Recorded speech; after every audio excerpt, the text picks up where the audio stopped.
9 kesalahan fatal saat olahraga yang bikin jantung berhenti. Halo semuanya, dengan Dr. Erta, spesialis jantung dan pembuluh darah dari Klinik Kiara. Kali ini kita akan bahas satu topik yang agak ngeri-ngeri sedap. 8, bahkan 9 ya, kesalahan yang bisa bikin jantung stop total saat olahraga. Bayangkan, niatnya sih mau sehat, tapi malah bikin keluarga kamu panik karena kamu kolaps di tengah gym. Olahraga itu memang bagus ya, tapi jangan sampai olahraganya salah. Hasilnya celaka. Yuk kita bedah satu persatu. Pertama, olahraga dalam keadaan kurang tidur. Nah ini kesalahan klasik anak muda kekinian. Tidurnya cuma 4 jam karena begadang ngerjain tugas. Atau malah nonton drama Korea. Lalu paginya lari 5 kilo sambil dengerin podcast motivasi. Yang lupa disebut di podcast itu, jantung kamu itu gak punya metode sultan yang bisa kerja 24 jam tanpa istirahat. Kurang tidur membuat sistem saraf simpatis itu dominan. Jantung jadi gampang meledak karena tekanan yang berlebih. Kalau kamu gak tahu batas detak jantung amanmu dan kamu geber tubuh tanpa istirahat, ya siap-siap aja deh lihat-lihat langit di gym dan pandu ambulan ya. Kedua, olahraga di waktu yang salah. Misalnya, habis kerja 12 jam, deadline-nya belum kelar. Bosnya bawel, stresnya tinggi. Malah pulangnya kamu ikutan kelas high intensity interval training atau HIIT yang lagi hit itu ya, malam-malam lagi. Tubuh itu punya irama sirkadian. Saat tubuh udah minta istirahat, kamu paksa dia sprint. Nah itu bukan disiplin ya, itu kekerasan pada diri sendiri. Jantung kamu itu nggak tahu kamu kejar target KPI. Dia taunya cuman, ini orang kenapa panik terus? Kok malah disuruh lari? Ketiga, olahraga saat lagi flu atau baru sembuh dari flu. Katanya sih biar cepat sembuh, sekalian bakar virusnya.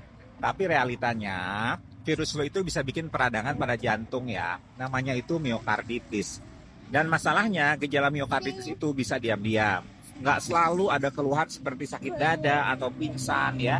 Jadi saat kamu pikir olahraga itu bisa membantu, padahal jantungnya lagi bengkak halus, terus kamu geber, ya udah, tinggal nunggu kagetnya kapan. Yang keempat, minum pre-workout atau kopi 2 cangkir dulu sebelum nge-gym. Katanya sih biar performanya meningkat, biar semangat. Tapi campuran gula tinggi, taurin, dan kafein itu bisa bikin jantung kamu itu deg-degan ke level 4.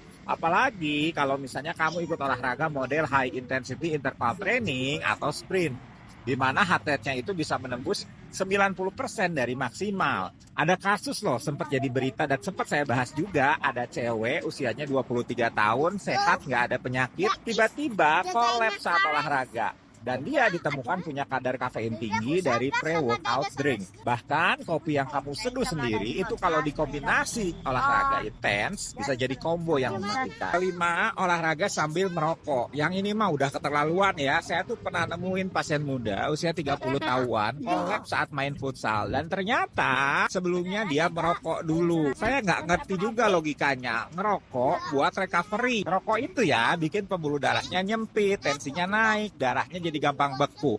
Jadi kalau kamu lagi olahraga lalu merokok, semua itu jadi multiplier efek yang berbahaya. Jadi kalau misalnya kamu ngegowes nih berjam-jam lalu ngerokok pas lagi ada di Indomaret, ya itu sih bukan istirahat, itu main-main sama malaikat Israel. Keenam, tidak tahu tekanan darah kamu saat olahraga. Nah ini banyak yang keliru. Tensi saat istirahat dan olahraga itu beda banget ya. Saya sering melakukan treadmill test di klinik.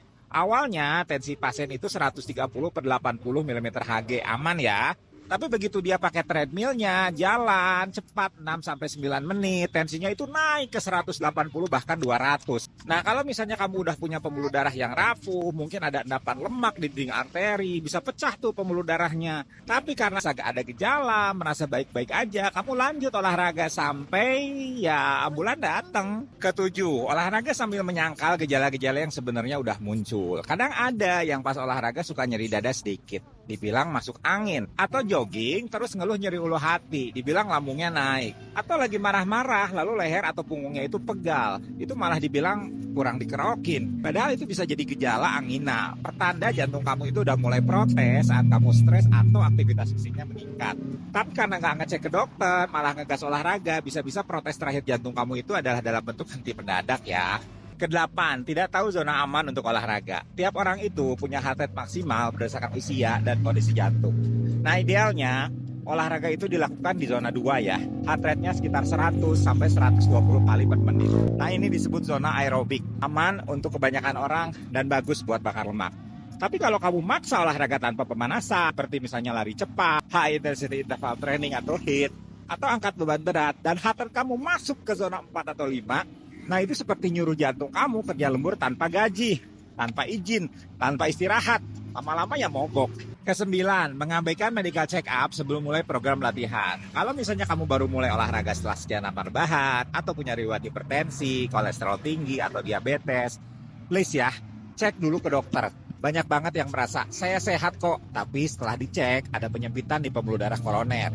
Kalau belum parah sih ya bisa ditangani dulu. Tapi kalau kamu taunya pas kamu udah henti jantung, waduh, itu bukan timing yang ideal ya.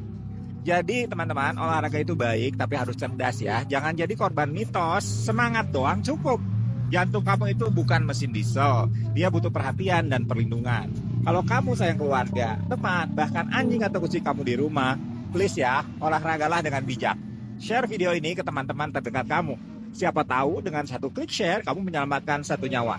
Terima kasih sudah nonton.